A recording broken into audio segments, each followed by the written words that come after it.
everyone, it is Caitlin and today we are starching petticoats.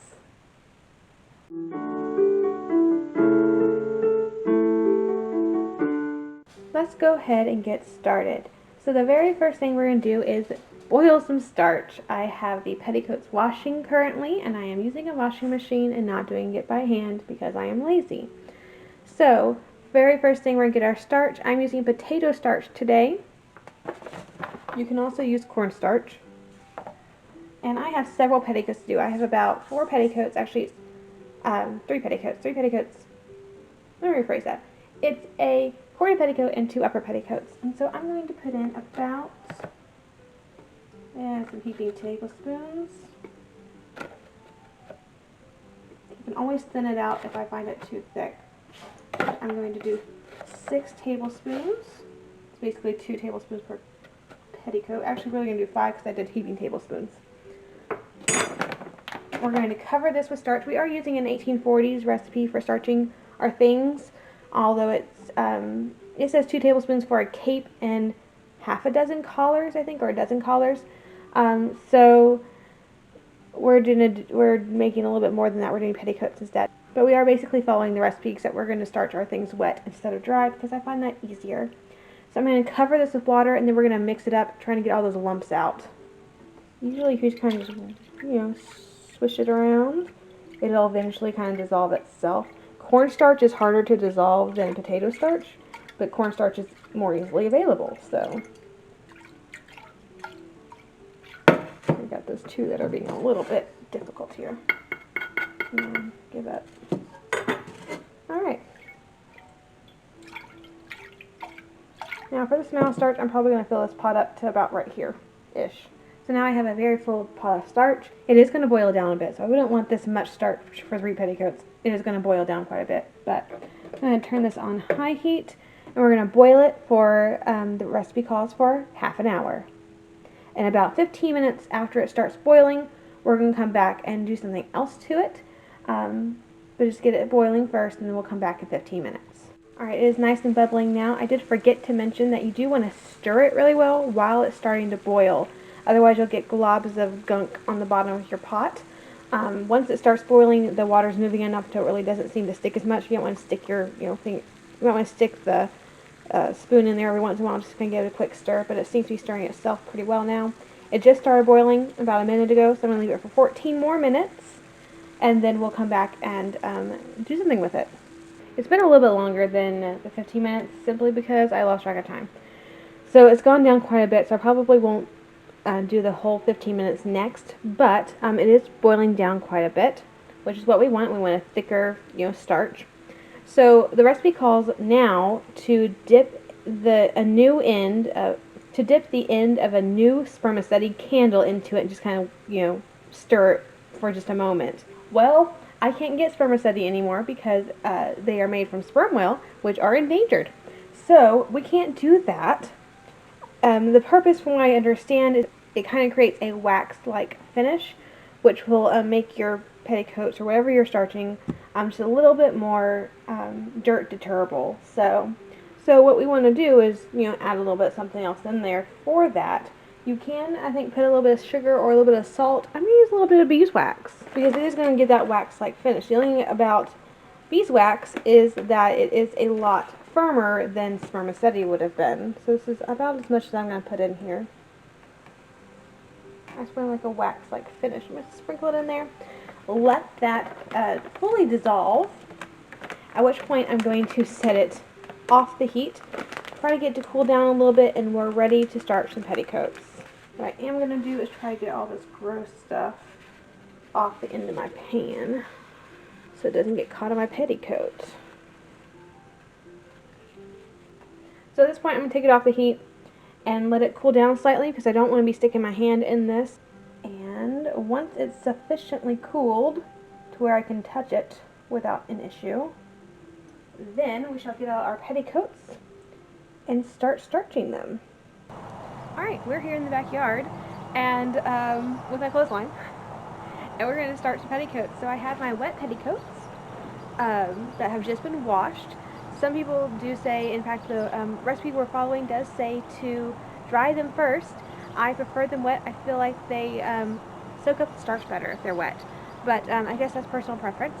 So I'm going to go ahead and roll up my sleeves though. That way they don't get all starchy, and then we can start starching some petticoats. So here's our bowl of starch. I'm going to go ahead and dip in my petticoat.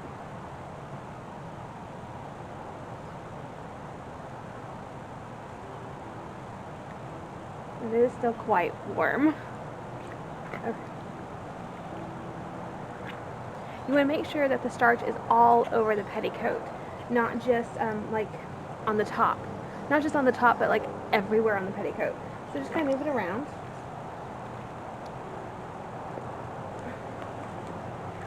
And then we're just going to wring it out. Little by little, wring out all your starch.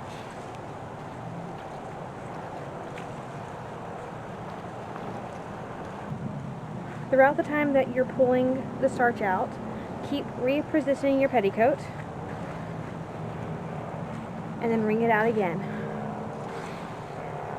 You'll get more out that way. Now before I iron my petticoats, I do like to hang them out to just partially dry to kind of get them damp.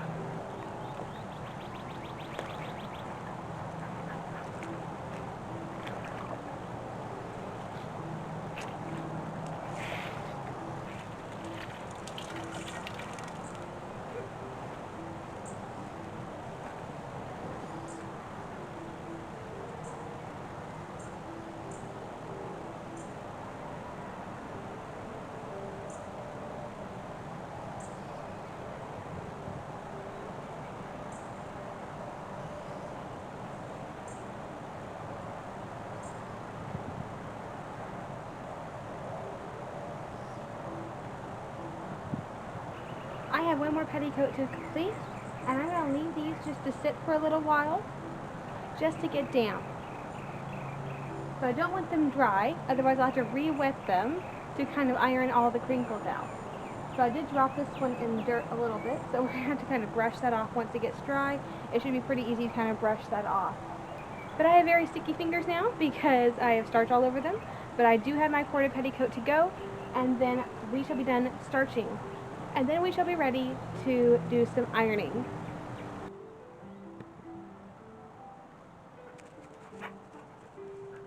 And now that they're just damp, we're going to iron them. And I iron high heat, and it's okay if it's not 100% dry when you're done ironing it. You always re-hang it back up and let it fully dry out. You can definitely see where I have ironed and where I have not. And you should be left with a stiff petticoat that's not paper-like. It's just, it's stiff. You want it to have some body to it without it feeling like you're wearing a grass skirt. And for me, this is a good time to kind of wipe all the dog hairs away, even though as soon as I take it off, it's going to have more. Just kind of look a little fresher.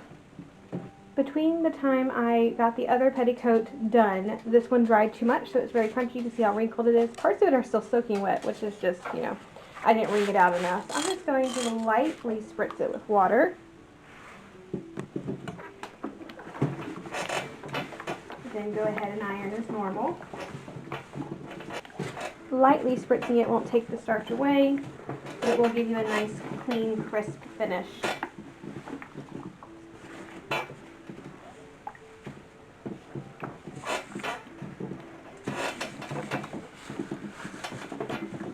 If you have parts that are particularly soaked, you can run it through once on the iron.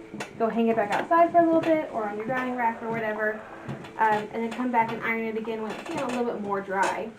Alright, let's try on some starched petticoats. So I have here my chemise, my corset, a lower petticoat that we didn't actually starch, although we could, and then a bustle. All completely hand sewn, most of them for a workwoman's guide. Of course, petticoats really don't need to be from a workwoman's guide because they're just petticoats, they're just giant rectangles. Let's go ahead and try some petticoats on. Corded, you can hear the rustling. And the reason I have my cap on protects my hair.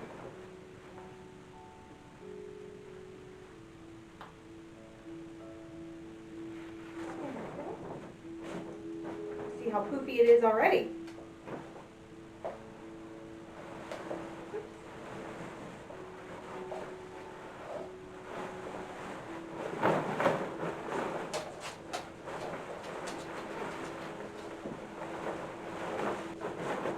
This one could almost use to be ironed again, but we'll just kind of fluff it out for today. But you can see like how full it is, even just with petticoats. No hoops.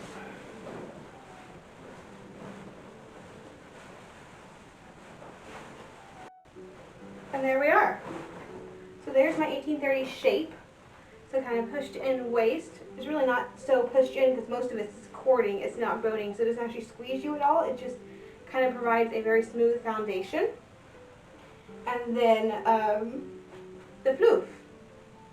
And it's just 4 petticoats. Like, it's plenty of floof. It's just about as big as my hoop skirt, if not as big. And I have a pretty wide hoop skirt that I use for 1850s and 1860s.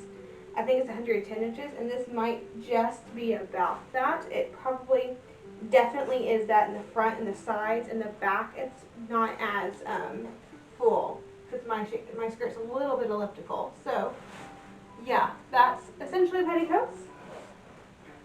And even with just 4 of them, they're not heavy. They're very light. They do rustle. You can hear them when you move, but it does give you that very nice full bell shape. And just add a little bit of back there with the bustle, and it gives you a very nice shape. So that's why we starch petticoats. They look all nice and clean and crisp. They look whiter for some reason when you starch them. I think it's just like the starch residue over top of them. But yeah, and then there are my pockets. One here, one here. So hopefully you enjoyed learning about starching petticoats today. But thank you so much for joining me today, and as always, I will see you next week.